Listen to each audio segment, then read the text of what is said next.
गुजरात पूर्व मुख्यमंत्री विधानसभा कांग्रेस पक्ष नेता आदरणीय मुरब्बी शंकरसिंह जी, जिला कांग्रेस समिति अध्यक्ष माननीय भाई भारतसिंह भाई,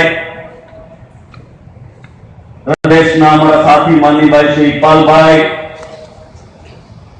सम्मानित धारासभ्यों मुरब्बी नटवरसिंह भाई, माननीय गौतम भाई, खेड़ा जिला मध्य सहकारी बैंक चेरमेन आदरणीय मुरब्बी धीरूभाई, शहर कांग्रेस समिति प्रमुख भाई श्री जितेंद्र भाई, माननीय गेला भाई, सुरेंद्र भाई, गोकुल भाई, संजय भाई, कालिदास भाई, नरेंद्र भाई, प्रदेश हमारा साथियों भाई शशिकांत भाई, भाई इलियास भाई, भाई शाहनवाज भाई, जनक भाई, अजीत सिंह भाई, धीरू भाई, मंच पर बैठेला सौ आगेवानों અને આપ સૌ મારા વડીલો, માતાઓ, બહેનો અને યુવાન દોસ્તો, आदरणीय मुरब्बी शंकरसिंह जी बहुत विगते आपने भारतीय जनता पार्टी को चितार आप्યું। 9 વર્ષ શરૂ થયું છે। સંતરામ महाराज ने 2 हाथ जोड़ीने प्रार्थना करिए कि महाराज ये भगवान गया वर्ष जेवो आ वर्ष ना जाए। गયું तो बहुत कपरू गયું અને નવામાં આજે લાઈનમાં ઉભા રહેવાનો વારો આવી ગયો છે। ને લાઈનમાં તો કોને, અમારા કિસ્સામાં તો ભાઈ ગઈકાલે અમારે એક ડોક્ટર મિત્ર છે, એની પાસેથી 10,000 રૂપિયા લીધા એટલે દીકરીના હાથમાં 100 રૂપિયા 50 ની 2 નોટ મૂકવાનો વારો આવ્યો બાપુ। બાકી હું તમારી જેમ ખંખન ગોપાલ જ હતો। દશા કરી આજે દેશના લોકો તમારા પાસે સારો હશે, તમે કાળું નાણું બહાર લાવવા માંગો છો, તમારા મનમાં સારી ભાવના છે, એનો કઈ વાંધો નથી એમ। પરંતુ સાથે સાથ આજે રિઝર્વ બેંક આગળ કોંગ્રેસના યુવક કોંગ્રેસના કાર્યકર્તાઓએ દેખાવો કર્યા કે બેંકોને પૂરતા પૈસા આપો, एटीएम में पूरता पैसा मूको, बैंक 5 वागे बंद थती हो एने बदले 7:30 वाग्या सुधी चालू राखो, वधारानी सिक्योरिटी मूको, पर लोकोनी अगवडमां घटाडो थाय, नानी वस्तु लेवा जाए। मने अमारा धीरूभाઈએ पाछळथी चिठ्ठी आपी के दिवसे नोटो तो चलवा लाइनमां उभा રહેવું પડે છે અને રાત્રે ખાંડ ને મીઠું લેવા લાઈનમાં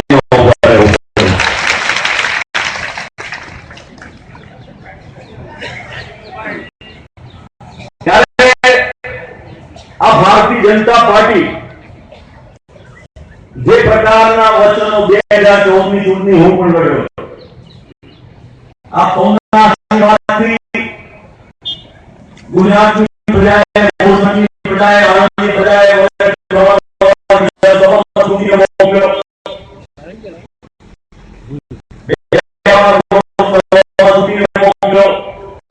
ऑल इंडिया कांग्रेस कमिटी નો सेक्रेटरी बनाव्યો, प्रदेश નો प्रमुख बनाव्યો, અભિનવ प्रदेश નો प्रमुख बनाव्યો, केंद्રમાં ગુજરાત હતું, રેલવે હતું, ડીજી વોટર ને સેનિટેશન માં ડિસાઇડ કર્યો અને આ 2014 માં રાતોરાત ની બતાવી કે 1 લાખ જેટલા વોટોથી જીતનારો આપનો આ ભરત સોલંકી એ 63,000 વોટે હારી ગયો।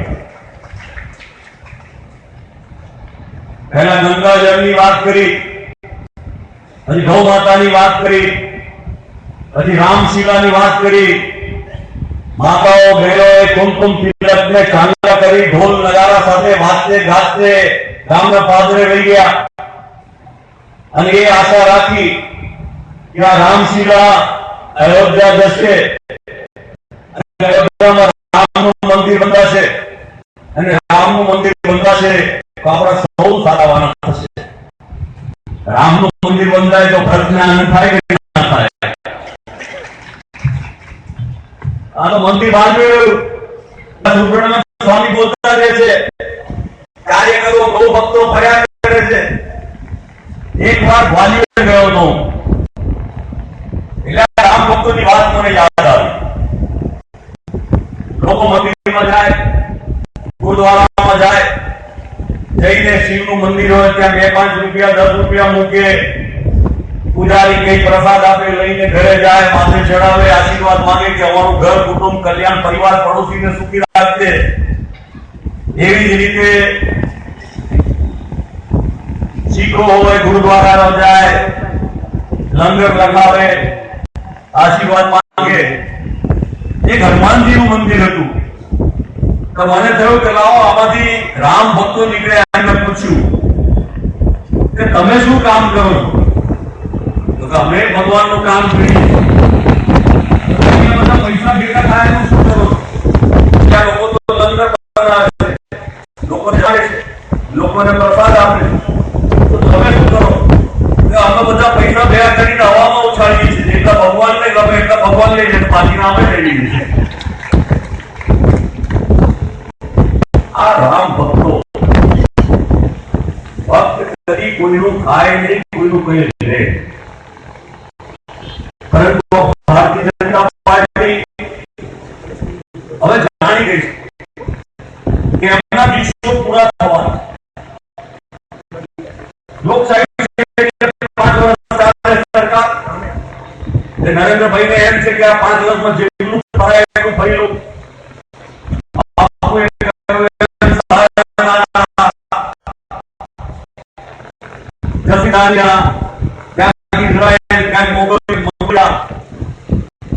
ગુજરાતની સરકારની એમને ખબર પડી.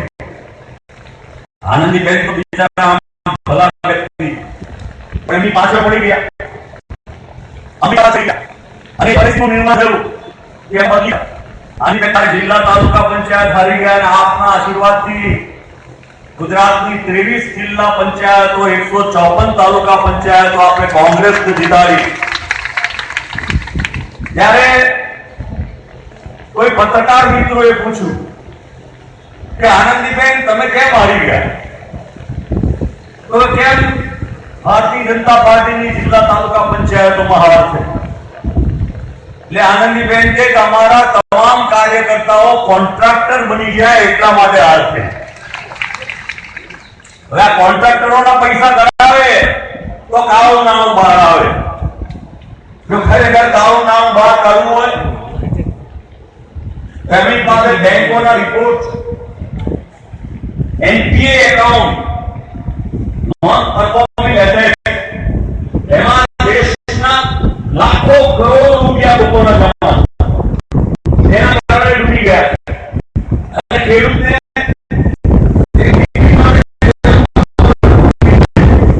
નાની ચોરી માટે કરી દે. ગુજરાતમાં દારૂ જુગારના આટલા વિરોધ મિલા લે છે અને નડિયાદ તો મોટું હેડક્વાર્ટર છે ને. ત્યારે જેના પર કડક પગલાં લેવાની જરૂર, જેના પર મજબૂતાઈથી કામ કરવાનું, એ બાબતો પર ધ્યાન રાખવાને બદલે લોકોની નજર ચૂકવવાની કોશિશ કરે. ગુનેગાર હોય ને એટલે 1000 મહિના કાઢે. આપણે સિગરેટ પીને ગયા હોય તો આપણી બહેન હોય તો હાથમાં ગ્લાસ પકડીને ખબર પડી જાય કે ભાઈ સિગરેટ પીને આવ્યો છે. અને પીવું પીને આવ્યા અને થોડા ગાલમ દોલમ થાય તો ખબર પડી જાય. એટલે આપણે બહાના ચાલુ કરીએ. આ તો આવું નહોતું, ગયો નહોતો, મને કીધું નહોતું, મને પરાણે રેડી દીધું, મારે તો આવું થયું ને મારે તો તેમ થયું, બાકી મને કઈ રસ નથી, ફરી ભૂલ નહીં કરું. આ એટલું જ નથી બોલતા કે ફરી ભૂલ નહીં કરું. આ ભૂલોની પરંપરા સર્જતા જાય છે. સર્જિકલ સ્ટ્રાઇકની વાત કરી, બાપુએ દાખલા આપ્યા કે અનેક વાર થઈ ચૂકી અને એનો કોઈને પણ યશ જતો હોય તો ભારતની સેના અને ભારતના સરહદ પર રહેનારા લોકોને જાય છે. જે લોકો કુમારીથી રહે છે તેના તો રક્ષણ કરે જ છે, પણ સરહદ પર રહેનારા લોકો પોતાના જાનની ચિંતા કર્યા વગર આ દેશની વચ્ચે જવાન બનીને ઉભા રહે છે, જેથી કરીને આપણે સૌ સલામતીથી રહી શકીએ છીએ અને જીવી શકીએ છીએ. મોટી મોટી વાતો કરે મેડ ઇન ઇન્ડિયા. સરદાર સાહેબ જે જન્મભૂમિ છે એને વંદન કરું છું, પણ સાથે સાથે એ વાત કે સરદાર સાહેબનું સ્ટેચ્યુ એમણે કહ્યું કે મેક ઇન ઇન્ડિયા બનાવવું જોઈએ. લાર્સન ટુબ્રોને કામ આવ્યું, પાછું છોડી દીધું અને હવે ચાઇનામાં બનવા જાય છે. સરદાર સાહેબ મેડ ઇન, આવું તો હોઈ શકે ભારત? એવા ભારતની કલ્પના કરી શકાય ખરી? ત્યારે લોકોને બનાવવાની જ વાત. 2016નું વર્ષ, ગુજરાત રાજ્યની ભારતીય જનતા પાર્ટીની સરકાર યુવા વર્ષ તરીકે ઉજવ્યું. કેટલા યુવાનોને નોકરી મળી, શિક્ષિત બેકારો, લોકો ગળત ફાંસા ખાધા, પાટીદાર ઉપર હુમલા થયા, 12-13 યુવકો એ આંદોલનમાં એ અનામતની વાત કરવા માટે રહેસાઈ ગયા. કોઈ પોલીસ ઇન્કવાયરી નહીં, કોઈ જ્યુડિશિયલ તપાસ નહીં, કોઈ સીબીઆઈ ઇન્કવાયરી નહીં. દલિત ભાઈઓને ખુલ્લેઆમ જંગલિયાતથી મારઝૂડ કરવામાં આવી. અને શું રામરાજ છે ભારતીય જનતા પાર્ટીનું? આને આપણે રામરાજ કહીશું? બેન દીકરીઓને પણ ખબર છે મોંઘવારીમાં કેવી રીતે પીસાય, શું ભાવ છે દાળના, તુવેરના, તેલના. અને લખી રાખજો, આવતા મહિનાઓમાં મોંઘવારી વધવાની છે. ભારતીય જનતા પાર્ટીના શાસનમાં ક્યારેય મોંઘવારી થઈ નથી, અને ફાયદો થયો હોય તો મુઠ્ઠીભર લોકોને થયો છે. અમે નક્કી કરીને કાર્યક્રમ સાથે આવી રહ્યા. સૌથી પહેલા તો જે જન આશીર્વાદ મળ્યા 2015માં પંચાયત, 2017માં ગાંધીનગર અને 2019માં આ વાત તમે યાદ રાખજો. આપણે જવાનું છે ગાંધીનગરના દરવાજા ગુજરાતની પ્રજા માટે. ત્યાં જાય ત્યાં કૂતરા મોકલેલા, કૂતરા સૂંઘે પછી જવા દે. હવે હમણાં 2000ની નોટો કાઢશે તો પછી આનંદીબેન ને રેડ પાડશે, કોને ત્યાં રેડ પાડશે? ભારતીય જનતા પાર્ટીને ઉત્તર પ્રદેશમાં પોતાની હાર દેખાય છે, ભારતીય જનતા પાર્ટીને પંજાબમાં પોતાની હાર દેખાય. ડ્રગનું ચલણ વધી ગયું છે પંજાબમાં. ડ્રગ એટલે કે માદક દ્રવ્યોનું. પંજાબ પછી આખા દેશમાં ક્યાંય પણ માદક દ્રવ્યોનું ચલણ વધ્યું હોય એ ગુજરાતનો નંબર આવે છે. ગુજરાતનું યુવાધન વેડફાઈ રહ્યું છે, એની જિંદગીઓ બરબાદ થઈ રહી છે. શહેરોમાં જઈને જુઓ તો હુક્કા સિવાયની બીજી વ્યવસ્થા જુઓ, અને આપણું યુવાધન કેવી રીતે ભાવ ખરાબ થઈ રહ્યું. ત્યારે એવા સંજોગોમાં જ્યારે એમને ખબર પડી ગઈ કે પંજાબ હારી ગયા છીએ, ઉત્તર પ્રદેશ હારી ગયા છીએ, અને એના પછી કોનો વારો આવશે? અને ગુજરાતમાં પણ બિહાર વાળી થવાની છે. હવે લાખો કરોડો રૂપિયા ખર્ચે જાતના હથકંડા અજમાવે. આનંદીબેનને તો બદલી કેમ બદલ્યા? આનંદીબેનના નેતૃત્વમાં ગુજરાતમાં કોંગ્રેસની સરકાર રચાય એમ નથી. કોને લઈ આવ્યા? તો વિજય રૂપાણી. વિજયભાઈ રૂપાણી કોણ છે? તો અમિતભાઈના રબર સ્ટેમ્પ. અમિતભાઈ જેમ કરાવે એમ કરે. એટલે જ્યારે ઉત્તર પ્રદેશ અને પંજાબની ચૂંટણીઓ પૂરી થશે, કદાચ બાપુનું તો એવું પણ માનવું છે કે એના પહેલા જોડે ગુજરાતની પણ ચૂંટણીઓ આવે. આ એક સ્ટ્રાઇક કરી અને એનાથી એમને એમ લાગ્યું કે લોકમાનસ બદલાયું છે.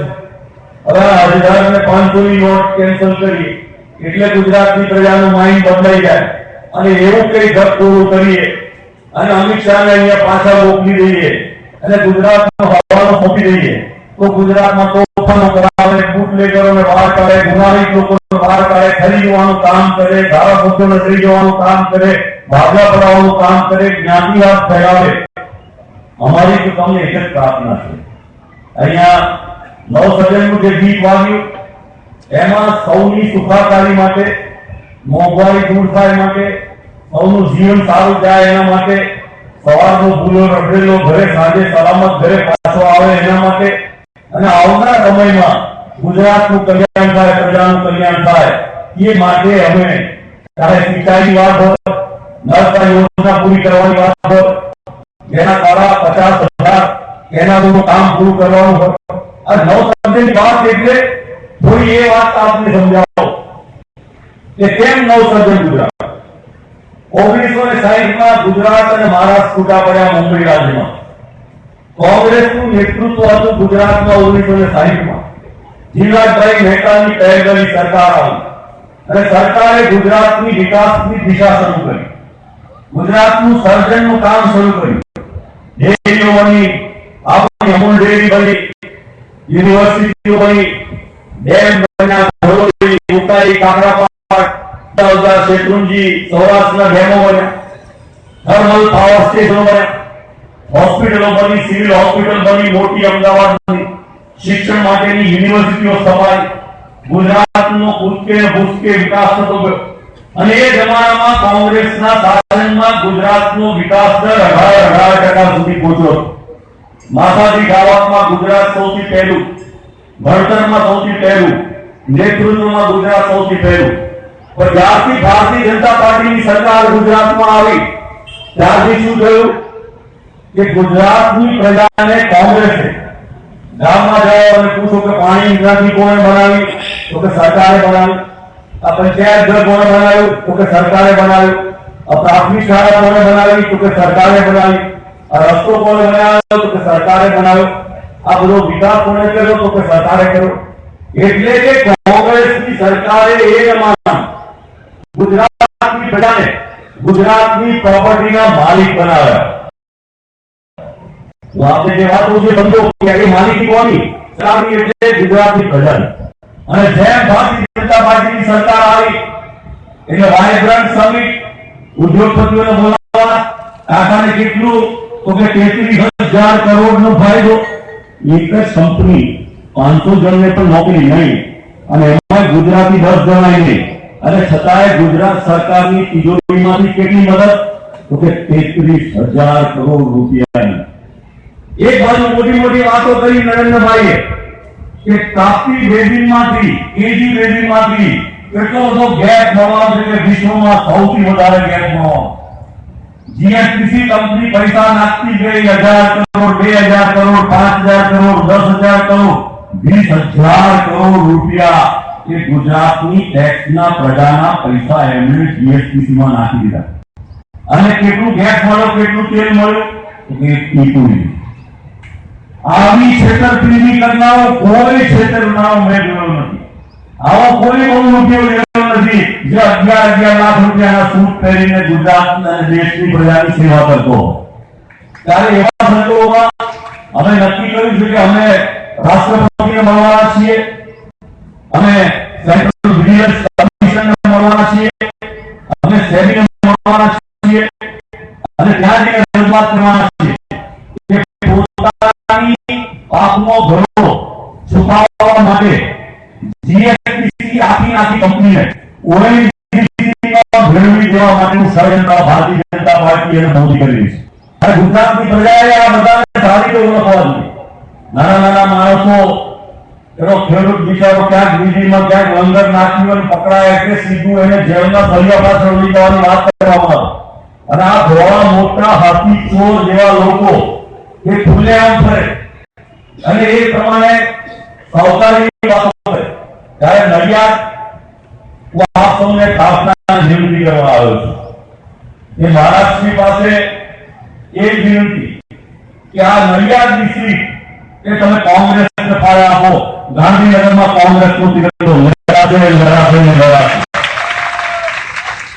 9 વર્ષે મળવાનું થયું છે એટલે બહુ રાજકીય ભાષણમાં નથી પડતો. નડિયાદની બીજી ઘણી બધી વાતો કરવાની બાકી રાખું છું.